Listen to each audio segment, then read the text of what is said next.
சற்று முன் வெளியான முக்கிய அறிவிப்பின்படி மே 10ஆம் தேதி நாளை தமிழகத்தில் பல மாவட்டங்களில் கனமழை பெய்யக்கூடும் என சென்னை வானிலை ஆய்வு மையம் தெரிவித்துள்ளது.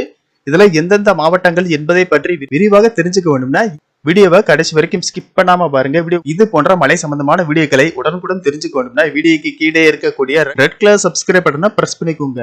சற்று முன் சென்னை வானிலை ஆய்வு மையம் வெளியிட்டுள்ள அறிவிப்பில் தென்னிந்திய பகுதிகளின் மேல் ஒரு வளிமண்டல கீழடுக்கு சுழற்சி நிலவுகிறது.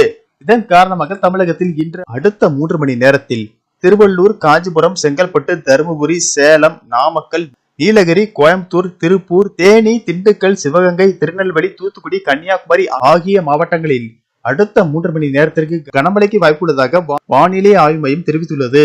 மேலும் இன்று தமிழகத்தில் ஒரு சில இடங்களிலும் புதுவை மற்றும் காரைக்கால் பகுதிகளிலும் இடி மின்னல் மற்றும் பலத்த காற்றுடன் லேசானது முதல் மிதமான மழை பெய்யக்கூடும்.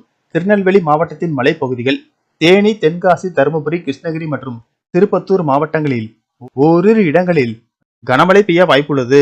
10ஆம் தேதி தமிழகத்தில் ஒரு சில இடங்களிலும் புதுவை மற்றும் காரைக்கால் பகுதிகளிலும் இடி மின்னல் மற்றும் பலத்த காற்றுடன் லேசானது முதல் மிதமான மழை பெய்யக்கூடும். 11ஆம் தேதி தமிழகத்தில் ஒரு சில இடங்களிலும் புதுவை மற்றும் காரைக்கால் பகுதிகளிலும் இடி மின்னல் மற்றும் பலத்த காற்றுடன் லேசானது முதல் மிதமான மழை பெய்யக்கூடும். 12ஆம் தேதி கோயம்புத்தூர் மாவட்டத்தின் மலைப்பகுதிகள், திண்டுக்கல், தேனி, விருதுநகர், தென்காசி, திருநெல்வேலி மற்றும் கன்னியாகுமரி மாவட்டங்களில் ஓரிரு இடங்களில் கனமழை பெய்ய வாய்ப்புள்ளது. மேலும் வருகிற 15ஆம் தேதி வரை தமிழகத்தில் ஒரு சில இடங்களிலும் புதுவை மற்றும் காரைக்கால் பகுதிகளிலும் லேசானது முதல் மிதமான மழை பெய்யக்கூடும். சென்னை மற்றும் புறநகர் பகுதிகளை பொறுத்தவரை அடுத்த 48 மணி நேரத்திற்கு வானம் ஓரளவு மேகமூட்டத்துடன் காணப்படும்.